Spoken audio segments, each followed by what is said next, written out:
सीमाओं से देखा जाता है, लेकिन 2014 के पहले ऐसा नहीं था। आज भारत की सीमाएं सुरक्षित हैं, लेकिन 2014 के पहले ऐसा नहीं था। 2014 के पहले दुश्मन कभी भी भारत की सीमा में घुसपैठ कर जाता था।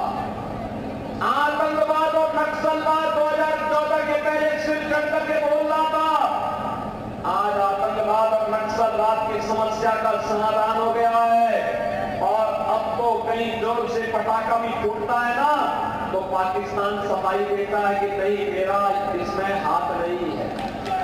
पहला भाइयों, ये वही हिंदुस्तान है 2014 के बाद के हिंदुस्तान को पहचानो। आज हाईवे बन रहे हैं, रेलवे के काम हो रहे हैं, मेट्रो की लाइन बिछ रही है, रैपिड रेल बन रहे हैं, IIT, IIM, multi medical college, IIT, NIT, world class university, ये सभी बन रहे हैं, नए उद्योग लग रहे हैं, हर घर नल की योजना भी लागू हुई है।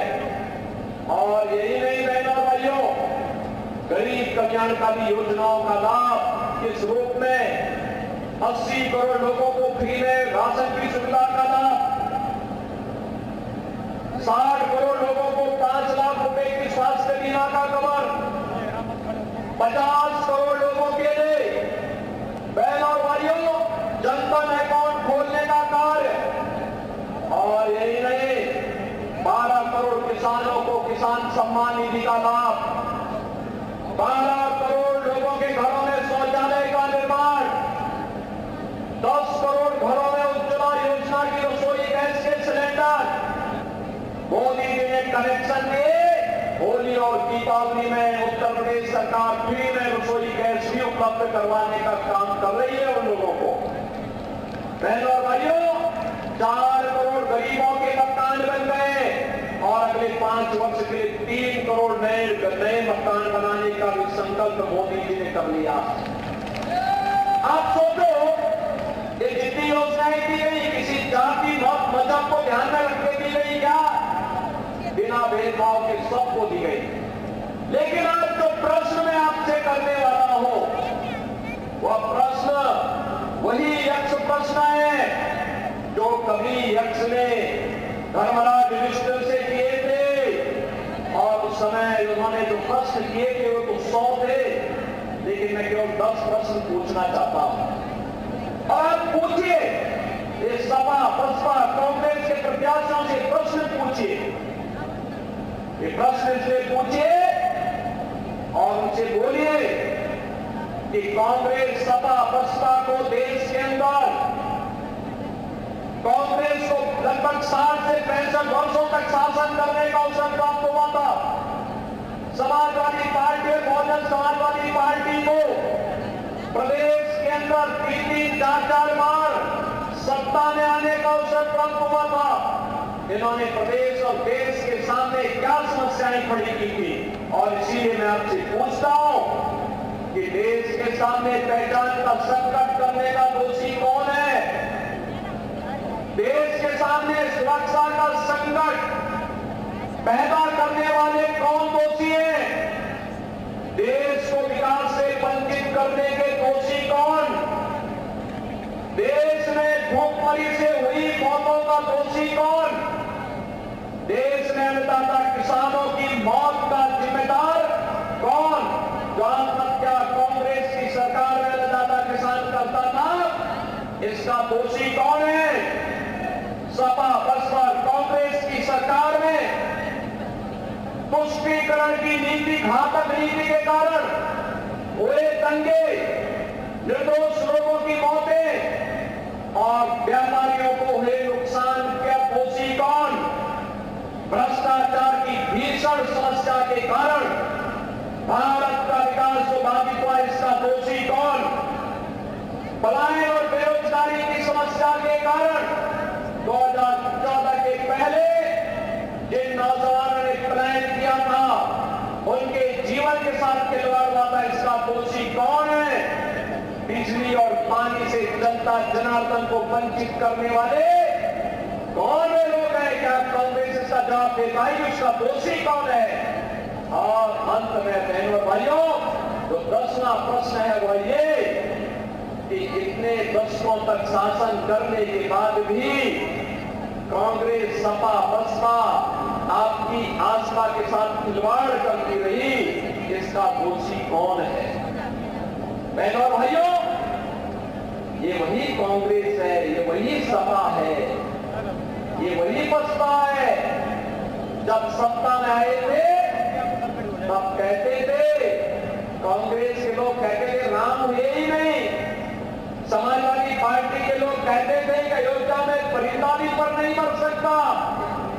आखिर आज सत्ता से वंचित हुए, अब कैसे तड़प रहे हैं लोग? जैसे बिन पानी मछली तड़पती है, क्योंकि अगर सत्ता के लोग रह नहीं सकते। आप सोचिए समाजवादी पार्टी के हाल को देखिए। कल्याण सिंह जी का पूरा जीवन उत्तर प्रदेश के विकास के लिए, श्री राम जन्मभूमि के लिए समर्पित था। और स्वर्गीय कल्याण सिंह जी की जब मृत्यु हुई, समाजवादी पार्टी ने अपने संवेदना के एक भी शब्द नहीं व्यक्त किए। कल्याण सिंह जी प्रदेश के पूर्व मुख्यमंत्री, राज्यपाल, और उनकी दुखद मृत्यु पर समाजवादी पार्टी के पास संवेदना के एक भी शब्द नहीं। मुलायम सिंह जी की मृत्यु हुई, मैं स्वयं गया था, मैं सेफई गया था, लखनऊ भी गया था, सेफई भी गया था, श्रद्धांजलि देने के लिए गया था। लेकिन बहनों और भाइयों, ये समाजवादी पार्टी के ही लोग एक माफिया की मौत पर कैसे घड़ियाली आंसू बहाते हैं, आपने अभी देखा होगा। एक माफिया की मरने पर हत्या करने के लिए जो लोग हिंदुओं के मरने पर संवेदना न व्यक्त कर सकते हो और माफिया के मरने पर हत्या पढ़ते हो, क्या उनको सत्ता में आने का अधिकार है? क्या उनको सत्ता में आने का अधिकार है? क्या ये लोग जाति का सहारा लेंगे, लेकिन परिवार तक सीमित हो जाएंगे। आपने देखा होगा समाजवादी पार्टी ने एक ही परिवार के सब लोगों को नहीं रखा, अपने ही परिवार के सबको, परिवार के बाहर कोई है ही नहीं, परिवार के बाहर सोची नहीं है, जाति का सहारा लेंगे। लेकिन बहनों और भाइयों, घूम फिर करके परिवार में आएंगे। और ये तो महाभारत की धरती है, महाभारत के रिश्ते देखने तो उसके सबसे अच्छे नमूने समाजवादी पार्टी के लोग हैं। वहां सभी पात्र महाभारत के मिल जाएंगे। और इसीलिए मैं आप सबसे कहने के लिए आया हूं, कांग्रेस और सपा बसपा का जो हिडन एजेंडा है, उनके घोषणा पत्र से उजागर होगा। वे फिर से प्रदेश को, देश को दंगों की आग में झोंकना चाहते हैं, भारत का विभाजन की आधारशिला रखना चाहते हैं। मेहनत के बाद भारतीय जनता पार्टी की सरकारों ने सुरक्षा का, निवेश का, रोजगार का जो बेहतर माहौल बनाया है, इसमें बैरियर बन करके लोग आए हैं। हमें देश के विकास में किसी को बैरियर नहीं बनने देना चाहिए। अगर कांग्रेस, सपा, बसपा चाहती, कांग्रेस चाहती देश की आजादी के तत्काल बाद अयोध्या में राम जन्मभूमि के भव्य मंदिर के निर्माण का मार्ग प्रशस्त हो गया होगा। कांग्रेस ने तो कहा राम हुए ही नहीं, यानी हमारे आराध्य देव को अपने स्वयं की जन्मभूमि के लिए प्रमाण जुटाने पड़े। लेकिन सत्य को कोई झुठला नहीं सकता है। तो वही हुआ, अयोध्या में राम मंदिर का निर्माण हुआ है ना। क्या ये कांग्रेस, सपा, बसपा के लोग कर पाते? क्या ये लोग कर पाते? क्या आतंकवाद की समस्या का समाधान ये लोग कर पाते? क्या नक्सलवाद की समस्या का समाधान ये लोग कर पाते? क्या भ्रष्टाचार पर प्रहार कांग्रेस, सपा, बसपा के लोग कर पाएंगे? क्या सुरक्षा का माहौल ये दे पाएंगे? क्या और माफिया से निपटने का काम ये लोग कर पाएंगे? क्या? अरे तो माफिया और बंगालियों को अपने गले का हार बना करके घूमते थे। भारतीय जनता पार्टी की सरकार है, जो माफिया कल तक सत्ता का सरपरस्त बन करके आम जनता को, व्यापारी को, बेटी को तबाह करता था, आज गले में तख्ती लटका करके घूमे घूमे फिर रहा, कहता साहब जान बकस तो एक बार बस ठेला लगा करके पेट भर लूंगा। और इन माफिया अपराधियों को ठेला लगाने के लिए मजबूर कर दो। मेहनत कैसे होती है ये करना सिखाओ इनको, नहीं तो ये लोग गरीबों के हाथों पर डकैती डालेंगे, कमजोर लोगों को तबाह करेंगे, व्यापारियों से रंगदारी वसूली करेंगे, नौजवानों के हाथों में तमचा लहराने का काम करेंगे। हमें नौजवानों के हाथों में तमचा नहीं, हमें उसके हाथ में टैबलेट देना है, टैबलेट, जिससे वह एक स्मार्ट यूथ के रूप में देश के विकास में, मोदी जी के विजन के अनुरूप विकसित भारत के निर्माण में अपना योगदान कर सके। हमें व्यापारी से रंगदारी वसूली करने वाले लोग नहीं चाहिए, व्यापारी को स्वनिधि देने वाली सरकार चाहिए, स्वनिधि का तोहफा देने वाली सरकार चाहिए। हमें गरीब और कमजोरों की लैंड पर कब्जा करने वाले माफिया नहीं चाहिए, हमें तो उन्हें स्वामित्व योजना में मालिकाना अधिकार देने वाली सरकार चाहिए, और ये काम केवल भाजपा कर सकती है। और इसीलिए मैं आया हूं कि जाति के सौदागर परिवार जाति के नाम पर आएंगे, परिवार का पेट भरेंगे और बाद में जनता की अमानत पर, उनकी इज्जत पर भी हाथ डालने का काम करेंगे। इन लोगों को दोबारा सत्ता में आने का कोई अधिकार नहीं। और बहनों और भाइयों, कांग्रेस का मैनिफेस्टो, इंडी गठबंधन का, कांग्रेस सपा का जो मैनिफेस्टो है, ये तो एक खतरनाक बात को ध्यान आकर्षित करता है। ये कहते हैं अपने मैनिफेस्टो में, जो बाबा साहब भीमराव अम्बेडकर ने कहा था, संविधान बनाते समय उन्होंने कहा धर्म के आधार पर आरक्षण नहीं हो सकता, आरक्षण का लाभ अनुसूचित जाति जनजाति के लोगों को ही मिलेगा। और मंडल कमीशन की रिपोर्ट के बाद अब पिछड़ी जाति के लोगों को इसका लाभ मिलेगा। लेकिन कांग्रेस और सपा गठबंधन क्या कहती है? ये कहती है कि हम लोग ऐसी व्यवस्था करेंगे कि पिछड़ी जाति और अनुसूचित जाति के आरक्षण में से कुछ हिस्सा काट करके ये मुस्लिम को देने का कुछ प्रयास करने जा रहे हैं। क्या आप इसको सफल होने देंगे? क्या हिंदुओं के हक में डकैती डालने की छोड़ देंगे? क्या इन्होंने पहले देश को बांटा, आज ये देश को 1947 में विभाजन करने के बाद आज इनकी दृष्टि आपकी संपत्ति पर आ गई। अभी कहते हैं हर भारतीय की संपत्ति का सर्वे करवाएंगे, सर्वे करा करके फिर ये कहेंगे कि इसमें एक विरासत टैक्स लगेगा, और विरासत टैक्स के आधार पर क्या कहेंगे कि आपके बाप दादों की जो संपत्ति होगी, घर होगा, खेत होगा, खलिहान होगा, फिर उसमें कहेंगे कि इसमें से आधा संपत्ति में विरासत टैक्स में सरकार ले रही है, और समाजवादी पार्टी और कांग्रेस के गुंडे उस संपत्ति पर कब्जा कर जाएंगे। क्या आप इसको स्वीकार करेंगे? क्या इसकी मंशा स्वीकार होने देंगे? क्या? और इसीलिए बहनों और भाइयों, मैं आप सबके बीच में आया हूं आपसे अपील करने के लिए। मोदी जी ने देश पर एक विजन दिया है, विकास का, सुरक्षा का, समृद्धि का और नए भारत का। आज दुनिया में सम्मान बढ़ा है, सुरक्षा का बेहतर माहौल हुआ है, आज भारत को दुनिया में कहीं भी जाकर सम्मान मिलता है।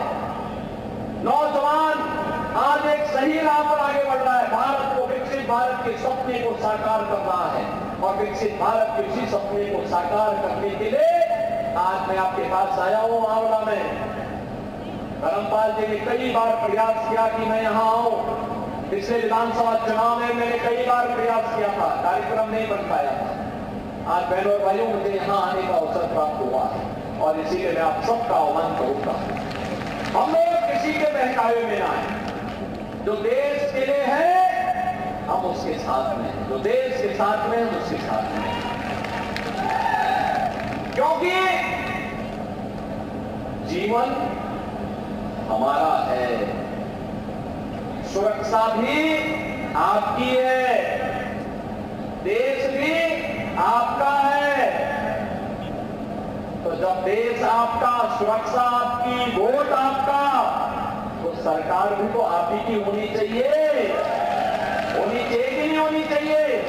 और इसीलिए मैं आया आपसे कहने के लिए, या केवल और केवल भारतीय जनता पार्टी इसकी सुरक्षा की गारंटी दे सकती है। प्रधानमंत्री मोदी जी ने विकसित भारत और आत्मनिर्भर भारत की बात की है, और केवल भारतीय जनता पार्टी कर सकती है। लेकिन बहनों और भाइयों, इसके लिए आपको अपने स्तर पर भी कुछ सहयोग करना पड़ेगा। मुझे एक बात बताओ, क्या देश से बढ़कर के कोई है क्या? देश से बढ़कर के हमारा स्वयं का स्वार्थ हो सकता है क्या? अरे देश का हित होगा तो हमारा भी हित हो जाएगा उसी में। और इसीलिए चुनाव के दिन सबसे पहला काम मतदान, पहला काम मतदान। और दूसरा कार्य ये देख करके कि देश के हित में, देश के विकास के हित में, देश की सुरक्षा के हित में, भारत की सनातन आस्था का सम्मान करने वाली सरकार चाहिए, और वह केवल और केवल भारतीय जनता पार्टी होगी। और इसी के लिए मैं आपके पास आया हूं। बहनों भाइयों, इस क्षेत्र का यानी आंवला क्षेत्र से तो मुझे कई बार मेरे साथ में हम लोग साथ साथ काम किए। स्वर्गीय राजवीर सिंह जी कई बार हम लोग संसद में साथ साथ थे। मुझे गोरखपुर से 5 बार सांसद बनने का अवसर प्राप्त हुआ था, और इसमें स्वर्गीय राजवीर सिंह जी हमारे साथ, हम लोग साथ साथ सांसद। आज हमारे बीच में उनका पुत्र यहां मंच पर भारतीय जनता पार्टी के लिए कार्य कर रहा है। वो सर्वनाथ सिंह जी भी थे, लेकिन हो सकता है कि कुछ विचलन हो, लेकिन देर आए दुरुस्त आए। अवश्य उनका आशीर्वाद भी भारतीय जनता पार्टी के प्रत्याशी को प्राप्त होगा, देर से देर जरूर प्राप्त होगा। और मैं चाहूंगा कि कहीं भी भटकाव नहीं होना चाहिए। हम राष्ट्रवादी मिशन के साथ जुड़े हैं, राष्ट्रवादी मिशन के साथ में आगे बढ़ना है। और इसीलिए मैं आप सबसे अपील करूंगा कि हमें भारत के हित के लिए मोदी जी को तीसरा कार्यकाल देना है, क्योंकि मोदी जी के तीसरे कार्यकाल में पहले 3 वर्ष में ही भारत दुनिया की तीसरी बड़ी अर्थव्यवस्था बन जाएगा, और वह हर भारत के लिए गौरव की बात होगी। आप चाहते हैं कि भारत दुनिया की एक ताकत बने? आप चाहते हैं भारत दुनिया की एक ताकत बननी चाहिए? यह काम केवल भाजपा कर पाएगी, और इसके लिए आंवला संसदीय क्षेत्र के मतदाताओं से मैं अपील करूंगा, मेरी अपील होगी, आप सबको मोदी जी का और योगी जी का प्रतिनिधि बनकर के घर घर जाना होगा। जाएंगे, घर घर जाएंगे, लोगों से अपील करेंगे, और स्वयं भी धर्मेंद्र कश्यप बनना पड़ेगा। बनेंगे, घर घर जाकर के जनता जनार्दन से अपील करनी है, और एक ही अपील करनी है, और वो अपील ये करनी है कि धर्मेंद्र कश्यप को रामायण काल के संबंधों को निभाने के लिए आया है। जब प्रभु राम की नैया को पार करने के लिए केवट आया था, उसी केवट के प्रतिनिधि के रूप में वो आपके बीच आया है। इस क्षेत्र के विकास को एक नई ऊंचाई तक पहुंचाने का काम करेगा। क्या इस संदेश को लेकर के जाएंगे? और इसके लिए कमल फूल पर आपको भारी बहुमत से धर्मेंद्र कश्यप को विजयी बनाने के लिए कार्य करना है। करेंगे आप सभी लोग कार्य? लोगों से करवाएंगे भारी बहुमत से।